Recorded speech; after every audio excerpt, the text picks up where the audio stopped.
Les presento el programa Guía Electoral 2018, donde el Jurado Nacional de Elecciones informará y orientará a los candidatos, personeros, dirigentes y militantes de las organizaciones políticas sobre diversos aspectos de interés referidos a las elecciones regionales y municipales del 7 de octubre próximo, a fin de contribuir a la participación eficaz de los candidatos y de las organizaciones políticas en estos comicios.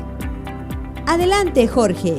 Muchas gracias, Normita. El Jurado Nacional de Elecciones les da la bienvenida a los miembros de las organizaciones políticas a Guía Electoral 2018, un espacio en el que los apoyará en su participación eficaz para las próximas elecciones regionales y municipales. Dime, Normita, ¿qué tema tenemos para hoy? En este programa hablaremos en qué consiste las elecciones internas o también llamada democracia interna, donde los afiliados y no afiliados de las organizaciones políticas eligen a los candidatos a cargos de elección popular como gobernador, vicegobernador y consejeros regionales, y los candidatos a alcalde y regidores de los consejos municipales. Jorge, ¿y hoy quién es nuestro invitado? El día de hoy contamos con la participación de la doctora Jessica Clavijo Chipoco. Ella es directora de la Dirección Nacional de Fiscalización y Procesos Electorales del Jurado Nacional de Elecciones, con quien vamos a tratar el tema de democracia interna. Doctora Jessica, muchas gracias por estar aquí en Guía Electoral 2018. Gracias a ustedes por la invitación. Bien, Jorge, volvemos tras la pausa.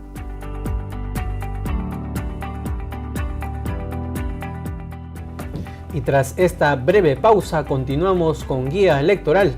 Vamos a desarrollar este importante tema. Doctora Jessica Clavijo, ¿nos podría explicar cuáles son las pautas y procedimientos que debe tener una organización política para realizar el proceso de elecciones internas?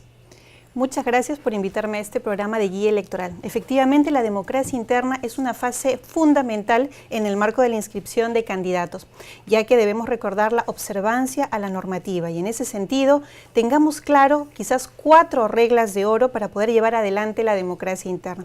En primer lugar, la observancia de la normativa electoral. A todos aquellos que nos están viendo en esta oportunidad, no olviden lo siguiente. En primer lugar, la Ley de Organizaciones Políticas establece cuáles son los parámetros del ejercicio de la democracia interna. Y hay 2 bases normativas que también son fundamentales: el Estatuto de la Organización Política y el Reglamento Electoral. 2 documentos que han sido elaborados y aprobados por la misma organización política y que deben estar acorde a la normativa electoral.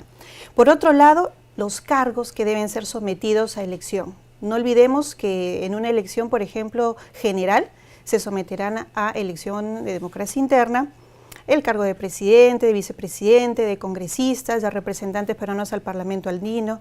En esta oportunidad, al encontrarnos en elecciones regionales y municipales, los cargos que deben ser sometidos a democracia interna son el de alcalde, regidores, gobernador, vicegobernador y consejeros regionales.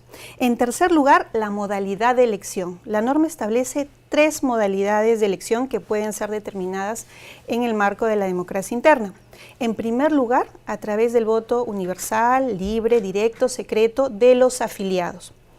Una segunda modalidad podría ser a través del voto universal, libre, directo, secreto de afiliados y no afiliados. Pero ojo, esta modalidad debe estar permitida en el marco de la normativa interna. Y una tercera modalidad sería a través de delegados. Si se optara por esta tercera modalidad, no olvidemos que aquellos delegados que provendrán seguramente de los comités partidarios deben haber sido elegidos previamente a través del voto de los afiliados de la organización política. Y una cuarta regla de oro es el porcentaje de elegidos. La normativa ha cambiado recientemente. 3/4 partes de los candidatos deben ser sometidos a elección bajo las 3 modalidades que mencioné hace algún momento. Y una 1/4 parte debe ser sometida a la decisión del órgano que establezca el estatuto o la organización política, porque son los llamados designados o comúnmente conocidos como invitados. ¿Cuál es la importancia que los estatutos y reglamentos guarden concordancia con la Ley de Organizaciones Políticas? Jorge, es fundamental que esta normativa interna tenga concordancia con la normativa nacional establecida en la Ley de Organizaciones Políticas por lo siguiente: cuando los jurados electorales especiales califiquen esa lista de candidatos y establezcan y reconozcan que se ha cumplido con el ejercicio de la democracia interna, la lista va a poder ser inscrita. En caso no se haya cumplido con las reglas de democracia interna, la lista va a tener un vicio insubsanable. Es decir, podría acarrear la improcedencia de la inscripción de la lista. Además, es común que se presenten algunas tachas, porque en el periodo de calificación también se da la posibilidad a que cualquier ciudadano presente tachas. En ese sentido, es importante que tengamos toda esta etapa saneada. Doctora, permítame una consulta. ¿Qué sucede si dentro de una organización política se presentan controversias al momento de resolver un tema de elección? Normita, muchas gracias por tu pregunta. Y mira, no debemos asustarnos ante las controversias. Al contrario, es natural que en un grupo humano haya posibilidad de que haya algunos temas divergentes. Pero justamente en el marco de las garantías que debe dar un proceso de democracia interna, esta situación debe ser prevista. La ley establece que hay un comité electoral. Es un organismo autónomo que está conformado por mínimamente 3 integrantes y que se encargan de ver aspectos como la convocatoria, la inscripción de candidatos, la proclamación de resultados, de ganadores, pero también de la resolución de controversias. En ese sentido es importante recordar que la ley establece que es un deber contar con pluralidad de instancias, con mínimamente 2 instancias que garanticen justamente que cualquier controversia pueda ser resuelta. ¿Cualquier partidario puede observar un proceso? Por supuesto, justamente parte de las garantías de los procesos es que cualquier ciudadano, o en este caso algún afiliado, pueda presentar alguna observación. Es importante reconocer la doble instancia y además establecer que cada una de las etapas debe tener publicidad. Por ejemplo, la convocatoria debe ser pública, la publicación de candidatos también.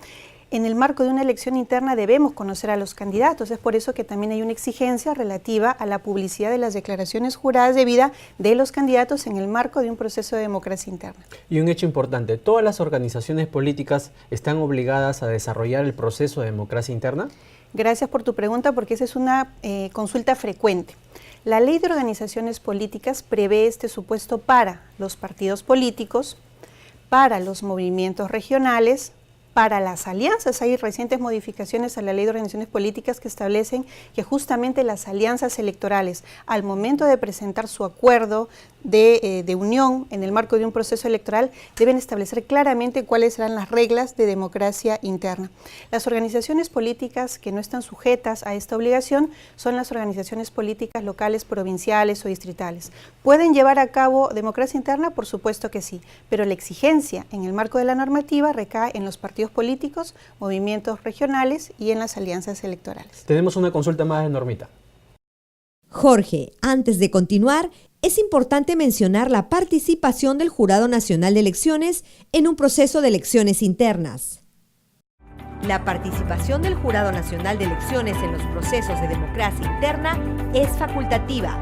El Jurado Nacional de Elecciones fiscalizará el comicio interno siempre y cuando sea solicitado formalmente por la organización política según Ley de Organizaciones Políticas 28.094.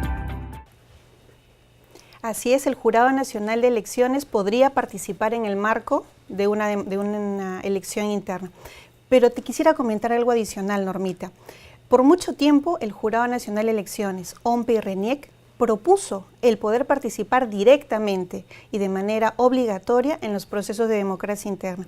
Esto ayudaría muchísimo a las organizaciones políticas, porque tendríamos padrones saneados, gracias a RENIEC, la organización del proceso, gracias a la experiencia que tiene OMPE en esta materia, y la participación del Jurado Nacional de Elecciones en la fiscalización, lo cual ayudaría a prever cualquier situación que pudiera ser subsanada, que se haga a tiempo, antes de que se presenten las listas de candidatos a los jurados electorales especiales.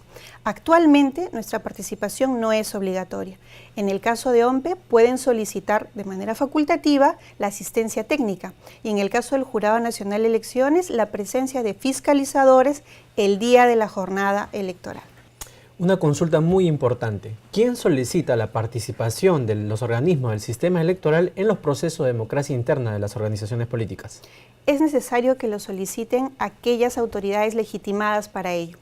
Hemos hablado justamente de que el proceso de democracia interna está a cargo de un comité electoral, de un órgano electoral, tribunal electoral, puede tener diferentes nombres en las organizaciones políticas. Ellos están facultados justamente para pedir la participación de los fiscalizadores el día de la jornada electoral u otra autoridad en el marco de la organización política que tuviera estas facultades. Jorge, también es importante conocer los plazos que tienen las organizaciones políticas para desarrollar sus elecciones internas. Conforme a la reciente modificatoria de la Ley de Organizaciones Políticas, los partidos políticos y los movimientos de alcance regional o departamental deben realizar elecciones internas de candidatos entre 210 y 135 días calendario, antes de la fecha de la elección de autoridades nacionales, regionales y locales.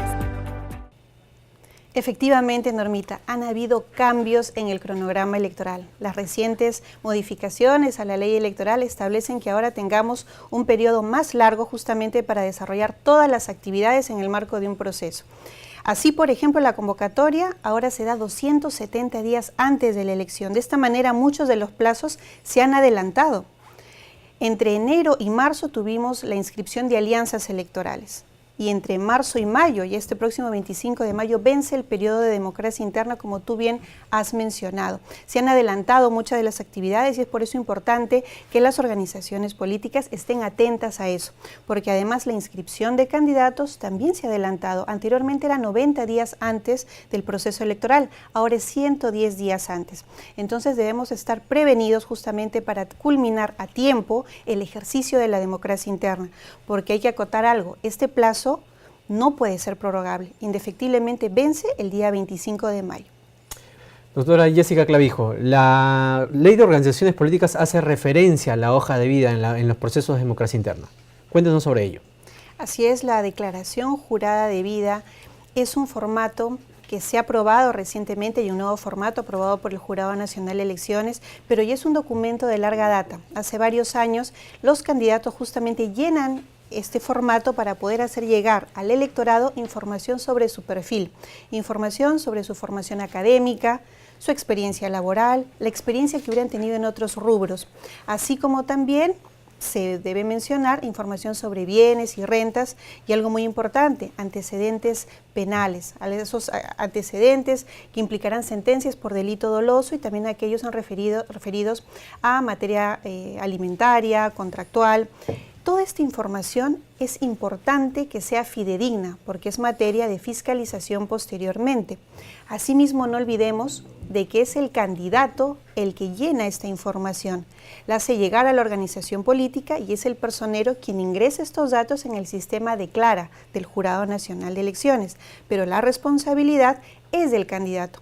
Es por eso que cualquier sanción que se impone a nivel electoral va justamente dirigida al candidato. La omisión de información sobre antecedentes penales, o por ejemplo bienes y rentas, puede acarrear la exclusión del candidato en este proceso electoral.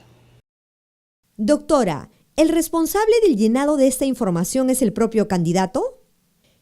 Así es, Normita. Como te mencioné, en el marco de democracia interna son los candidatos los que presentan esta información a su organización política. Quienes son sometidos al proceso de democracia interna la presentan al momento de presentar su candidatura y aquellos que son designados en el momento en que aceptan por escrito justamente su designación o invitación. Entonces la organización política cuenta con esta valiosa información que posteriormente será ingresada al sistema de Clara. Lo que hace el personero es llenar el sistema. Posteriormente imprime el documento y se lo entrega al candidato para que lo pueda firmar, para que ponga su huella digital y también pone su firma el personero. Una breve pausa y continuamos con Guía Electoral 2018.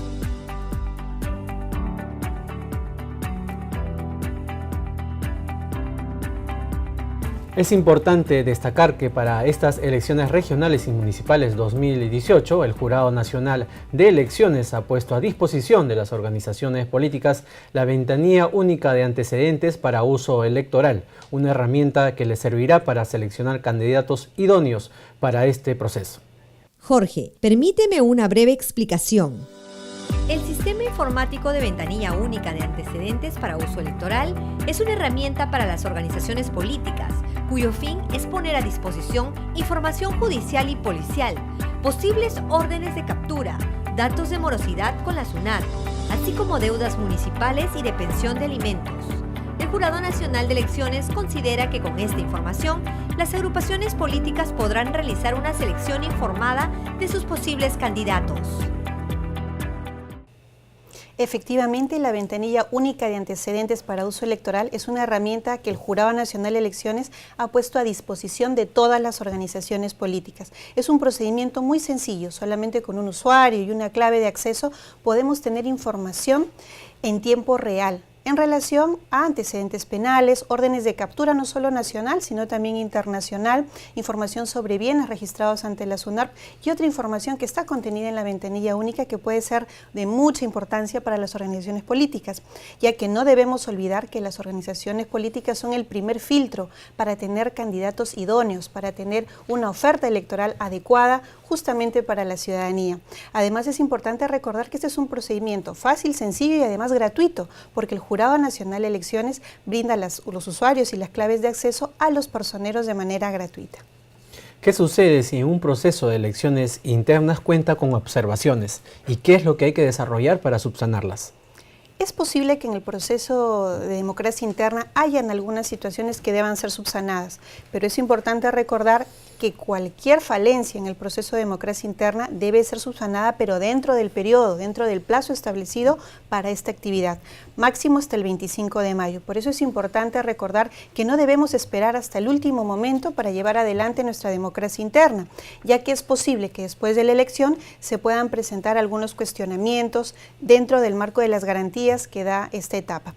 Es por eso recomendable que ustedes tomen las previsiones del caso para llevar con holgura este procedimiento.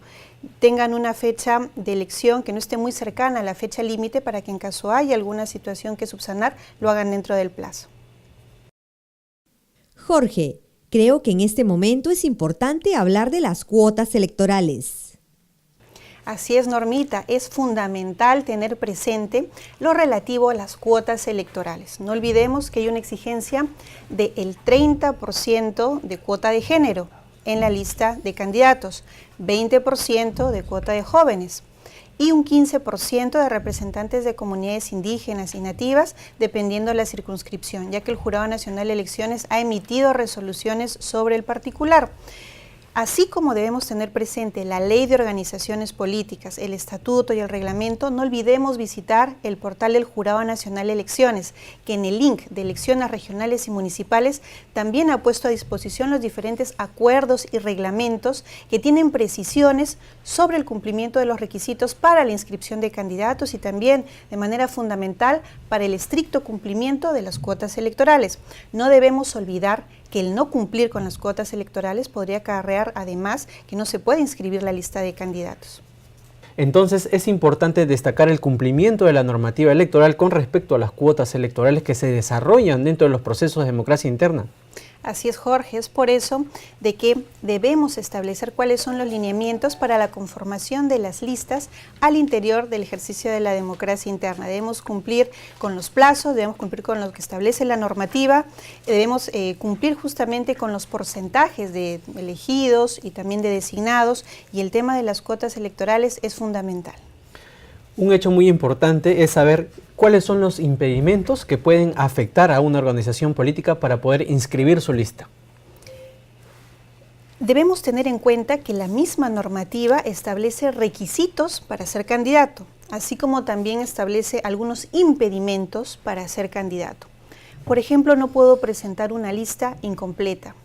No puedo dejar de tener observancia en relación al domicilio, es un requisito fundamental, el contar con 2 años de domicilio contados desde la fecha límite para la inscripción de candidatos.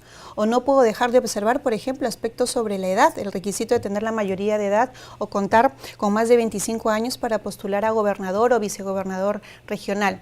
Hay diferentes requisitos que deben ser observados e impedimentos, como por ejemplo en el caso de las renuncias. Si soy alguna autoridad, si soy un funcionario público, hay algunos requisitos en relación a las licencias y a las renuncias.